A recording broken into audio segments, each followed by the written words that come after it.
Prontinho, prontinho, não demoramos nada, só deu tempo de beber uma aguinha. Você bebeu sua aguinha, seu café? De volta.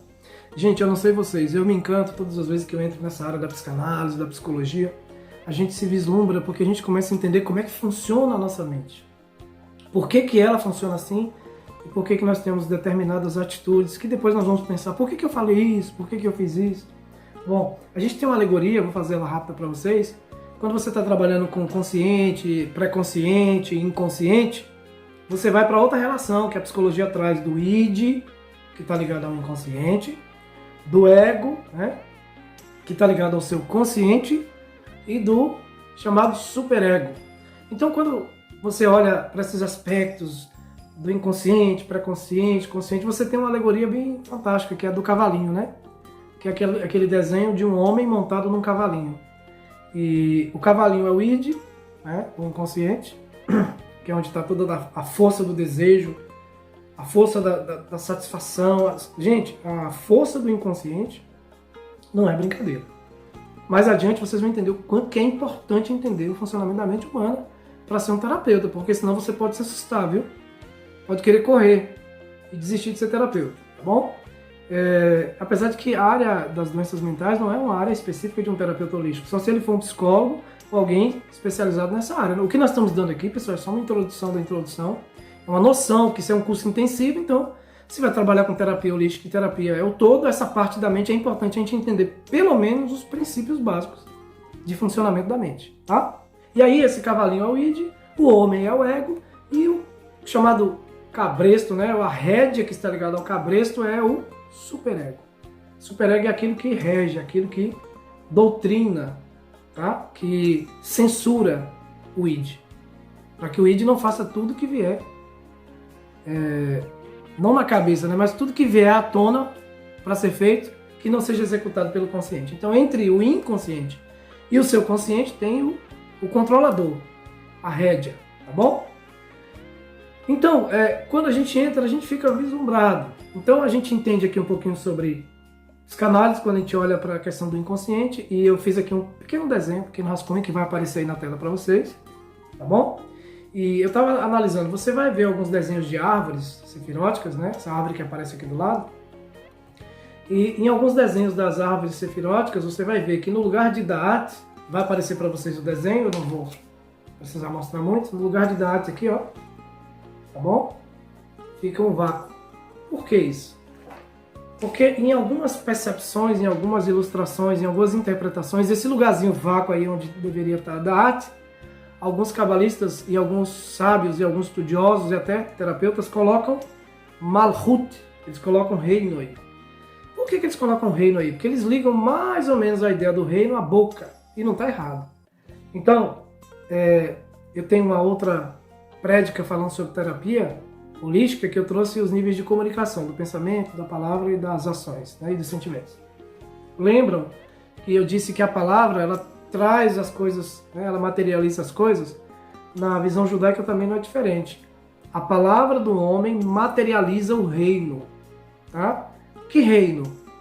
Traz impressões do espiritual e traz a materialização do material. A palavra influencia na formação das coisas, tanto espirituais como materiais. Isso aqui é importante entender. Sua palavra tem poder de influenciar o mundo invisível, e sua palavra tem poder de influenciar, e não só influenciar, criar o mundo material. Então, quando eles tiram aqui desse meio, vai aparecer de novo aqui para vocês o gráfico, do meio, bem do meio, tiram Da'at e colocam Malhut, em vez de colocar Malhut lá no final, porque quando você olha o desenho sefirótico, Malhut está lá no final, é a última esfera, que representa o reino material. Quando eles localizam Malhut lá em cima, e se você olhar pelo desenho sefirótico, vai ficar mais ou menos aqui, né, próximo à garganta, eles estão dizendo o seguinte: a palavra cria realidades. A sua palavra cria a sua realidade. Não é só o seu pensamento. Porque muitas vezes você está pensando coisas boas e até está sentindo coisas boas. Mas a sua palavra é que revela os reinos. E aí a gente vai para a psicanálise e entende. Freud, com o caso de Ana O e outros casos, os seus registros, desde o livro de 1900 a 1920, 1910, ele começa a então caminhar para a ideia de que, por mais louco, desconectado, por mais desassociado que fosse a fala e as informações que os seus clientes e pacientes traziam, ele começou a entender que ali estava o segredo de chegar à raiz do diagnóstico, do problema daquela pessoa. Então, ele começa a fazer um diagnóstico através de associações, de comparações. Então, realmente, se você já teve experiência, eu tive várias, de você sentar com uma pessoa que tem algum problema de distúrbio mental, que tem problemas mentais, e você começa a conversar com ela, parece que você está no mundo A e ela está no mundo B. Parece que tudo que ela está falando não tem muita conexão com a realidade.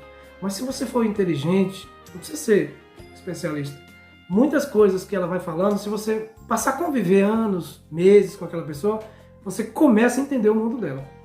E você começa, assim, fazer associações com o que ela está dizendo, com base na história que você começa a saber da história da vida daquela pessoa, por que ela chegou ali, quem era ela antes disso, antes do surto, do problema.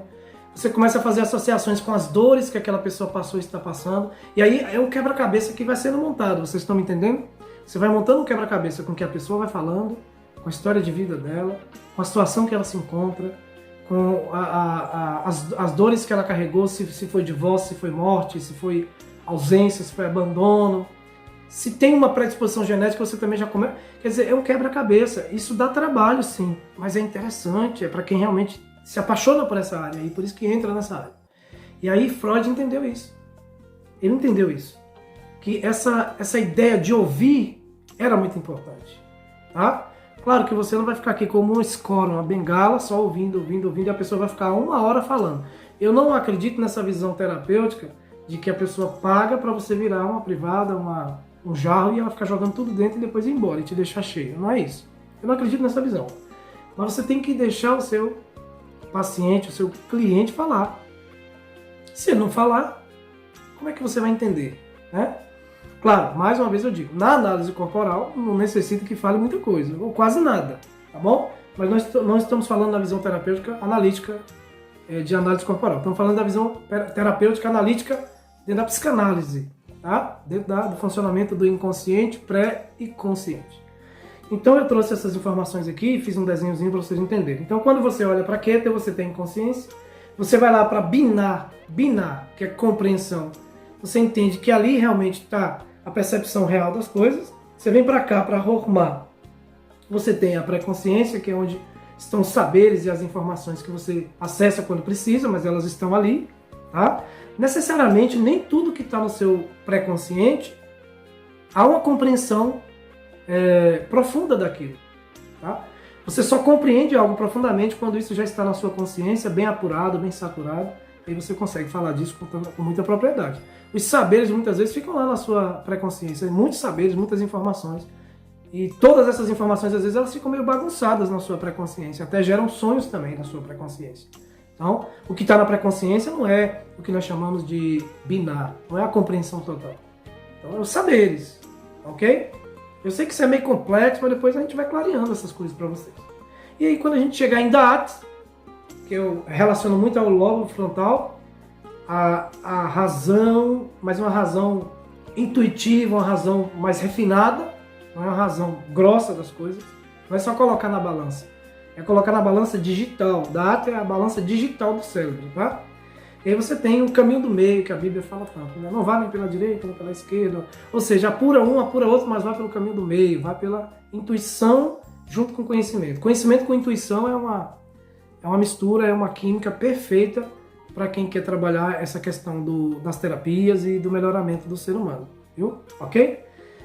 E aí, gente, quando a gente fala de psicanálise, fala de esferas, fala de Keter, que é a coroa, fala de compreensão, fala de sabedoria e chega no conhecimento internalizado, chegamos então numa base fundamental que nós aprendemos para ser terapeutas com o nosso grande mestre da psicanálise moderna, Freud, que é a ideia de resistir ao tratamento. Quando você vai tratar uma pessoa, conversar, ela já vem armada, ela não percebe. Durante a sessão, a pessoa pode querer ir no banheiro várias vezes, tudo isso é defesa, viu? Ela pode me dar um minuto, querer mexer no celular e desfocar o olhar. Então, assim, tem vários traços, tem várias atitudes que um bom terapeuta já reconhece que é uma resistência da pessoa durante aquele tratamento. E às vezes ela puxa uma conversa com o terapeuta que não tem nada a ver com o assunto que estava sendo dito por ele e desfoca. Tudo isso são traços e tem que ser compreendido, respeitado. Traços de resistência daquele cliente que não quer que você acesse, que você mexa lá naquela areazinha lá que está com problema, lá na inconsciência dele. Quando ele percebe que você está chegando lá, muitas vezes ele fecha as portas e você só vai conseguir retomar isso na próxima sessão e de repente meses depois. Tem que ter paciência, tá bom? Não sai daí, vai beber um cafezinho, a água, respira, chama lá seu primo, sua mãe, seu tio e diz assim, olha, o Moré tá ali explicando sobre inconsciência, fantástico. E a gente já vai para o próximo vídeo aqui falando sobre resistência e repressão.